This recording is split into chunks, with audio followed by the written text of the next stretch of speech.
हवा बह रही है मगर ना मारा है किसी परिंदे ने पर।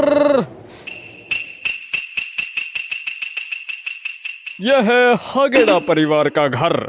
पता है ये आसपास वाले पड़ोसियों से आज इतना खाना ले आई हूँ। मम्मी पेट में गिलेरी दौड़ रही है, खाना जल्दी लगाओ। फिर ये लोग खाना खाने लगते हैं। अरे भगवान, मैंने सुना है कि बिल्ली आजकल लोगों के घरों से खाना खा लेती, वो बस थोड़ा सा ही चख के भाग जाती है। मम्मी आपको ये खाना पड़ोसियों ने क्यों दिया? बेटा वो लोग खाना फेंकने वाले थे तो मैं सब ले आई। ये बिल्ली वाला खाना तो नहीं है। अचानक से मेरे पेट में दर्द क्यों होने लगा?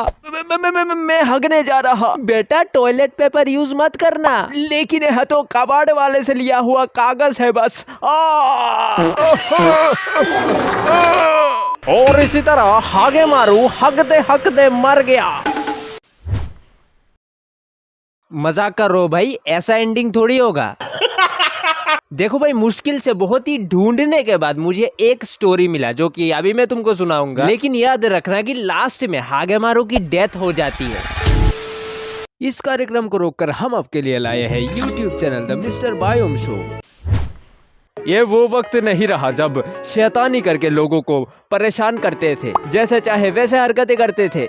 सालों बीत गए, हागेमारू अब समझदार मिडिल एज्ड मैन बन चुका था, लेकिन उसका वो लेजेंडरी कंजूसी परंपरा अब भी बरकरार है। साथ ही उसका टकला आज भी चमकता है। दूसरी ओर अपने फादर को खोने के बाद मसारू कोंडो अब मुश्किल से अपने घर के लिए पैसा जुगाड़ करता है। साथ ही में वो हागेमारू से बड़ा जलता है। बचपन में हागेमारू ने उसे इतना परेशान किया कि ये वक्त आते आते उसके मन में हागेमारू के लिए बहुत ज्यादा नफरत पैदा हो गया। एक दिन की बात है, शहर के काफी महंगे प्राइम एरिया में एक जमीन खरीदने के लिए अवेलेबल हुआ with N astronomical price tag. लोग तो दाम देख के ही बोल दिया कि भैया हमारे औकात के बाहर है, शायद कोई कॉरपोरेशन ही इसे खरीद सकता है। लेकिन उसी दौरान एक अफवाह फैला कि हागेमारू ने उस जगह को खरीदा है, और ये बात फैलते ही लोगों को समझ नहीं आया कि उसके पास इतना पैसा आया कैसे। मीडिया वाले तो भाई उसके घर में ही घुस गए और डिमांड करने लगे कि इस चीज का आंसर उनको चाहिए।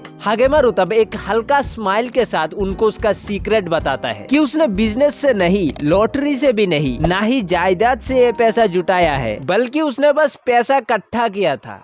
कोई सेंस है इस बात की? हर एक एक्स्ट्रा पैसा, हर एक पल जहाँ पैसा बचाया जा सकता है, हर वो चीज जिसे ना खरीदने से चल जाएगा। कंजूसी करके एक एक टुकड़े से जोड़ के उसने आज ये जमीन खरीदा है। ये जमीन जितना कम हो सके उतने कम दाम में उसने खरीदने का ट्राई किया, इंतजार किया मार्केट क्रैश होने का, हर उस मौके का, एंड फाइनली आज उसने कर दिखाया। दूसरी तरफ मासारू ने भी ये न्यूज सुना। इसे सुन के उससे अब रहा नहीं गया। उसे बहुत ज्यादा जलन हो रहा था। आज तक उसके पास सब कुछ था, पैसा, चीजें, जो वो चाहता सब उसे मिलता, लेकिन आज हागेमारू से वो हार गया, जो बचपन में हैसियत से उसके पास भी नहीं आता था। मसारू फिर सोचता है कि किसी तरह अगर हागेमारू को वो बहला फुसला ले तो क्या पता उसको भी उस जमीन का कुछ हिस्सा मिल जाए। आखिरकार हागेमारू है तो गधा ही और बचपन का दोस्त भी। उसके बाद मसारू जाता है हागेमारू से मिलने। वो हागेमारू को बहुत सारे प्लान्स ऑफर करता है, लेकिन हागेमारू उसे साफ मना कर देता है कि हागेमारू के पास उसके खुद के भी प्लान्स है, वो अपने हिसाब से इस जमीन को यूज करेगा। तब आसपास बहुत सारे लोग थे। मसारू को थोड़ा सा बेइज्जती महसूस होता है। वो फिर उठ खड़ा होता है और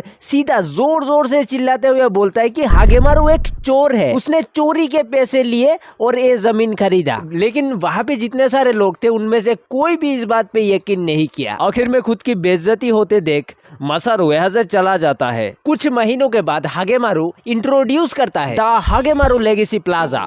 एक बहुत ही बड़ा कम्युनिटी फोकस्ड कॉम्प्लेक्स है। इसके अंदर बहुत शॉप्स, बिल्डिंग्स एंड अपार्टमेंट्स है। मेनली 4 चीज यहाँ पे होती है। नंबर 1, खाना खा के जो बच जाता है वो कलेक्ट करके उसे खेत पे फर्टिलाइजर के तौर पे यूज, एंड बचा हुआ अच्छा खाना गरीबों में दान। नंबर 2, यहाँ के दुकानों में कम दाम में पुरानी चीजें जो टूट गई है वो फिक्स करके उसे न्यू लुक दिया जाता है। नंबर 3, कुछ बिल्डिंग्स जहाँ पे लोग अपने ना चाहने वाली चीजों को एक्सचेंज कर सकते हैं। नंबर 4, अपार्टमेंट्स जो इको फ्रेंडली एंड बहुत कम दाम में मिल जाएगा। इसमें rain water harvesting, solar etcetera use किया गया है। ये प्लाजा अट्रैक्ट करता है बहुत सारे लोगों को जो हागेमारू के पैसों को नहीं बल्कि उसके आइडिया को सपोर्ट करते हैं, जिससे एक बेहतर दुनिया बनाया जा सकता है। और प्लाजा में बहुत लोग अपने नए जॉब की शुरुआत करते हैं। मैं भी चला जाता हूँ जॉब के लिए।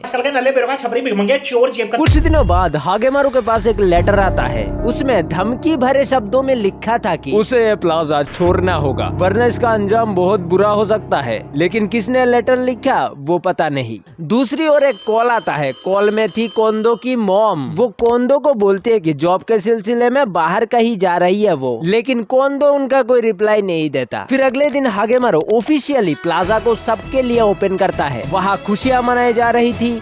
छोटा सा फेस्टिवल जैसा माहौल था। नए नए लोग अपने दुकान की शुरुआत किए। हागेमारू एक शॉप के साइड में ही एक कुर्सी पे बैठा था। साफ नीले आसमान के नीचे वो अपने बचपन को याद कर ही रहा था कि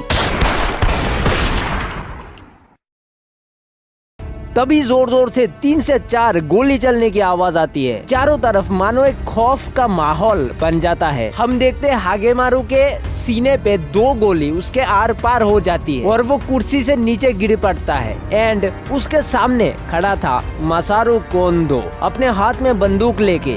उसके फेस पे एक स्माइल था जो साफ घृणा को दर्शा रहा था। लेकिन एक ही पल में उसे ये महसूस होता है कि सामने जो शॉप था उसके लकड़ी को छेद करते हुए 2 गोली जाके किसी और को भी लगा है। और थोड़ी ही देर में पता लगता है कि वो और कोई नहीं बल्कि कोंदो की मॉम के ऊपर जाके लगी थी। मसारू की मॉम यहाँ पे अपनी नए जॉब की शुरुआत करने आई थी। मसारू कोंदो अपनी मॉम को इस हालत में देख के उसके हाथ से बंदूक जमीन में गिर जाता है और उसके घुटने धरती को छू जाती है और आंखों से बह रहा होता है पानी।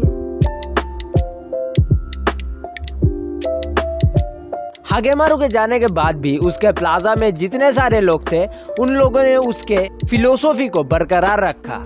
हागेमारू का फिलोसॉफी था कि हमें किसी पल में एक चीज चाहिए होता है एंड तब हम उसे खरीद लेते हैं, फिर उसे कुछ देर बाद फेंक देते हैं। अमीर लोग एक कपड़ा ज्यादा बार नहीं पहनते, वो खरीदते हैं। छोटी छोटी चीजों को बनाने के लिए हमारे नेचर का कितना नुकसान होता है वो किसी को नहीं पता। हम ट्री काटते हैं, नेचुरल रिसोर्सेस यूज करते हैं, लेकिन अगर हम थोड़ा कंजूसी करके चीजों को सही से यूज करें तो पैसे के साथ साथ प्रकृति को भी बचाया जा सकता है।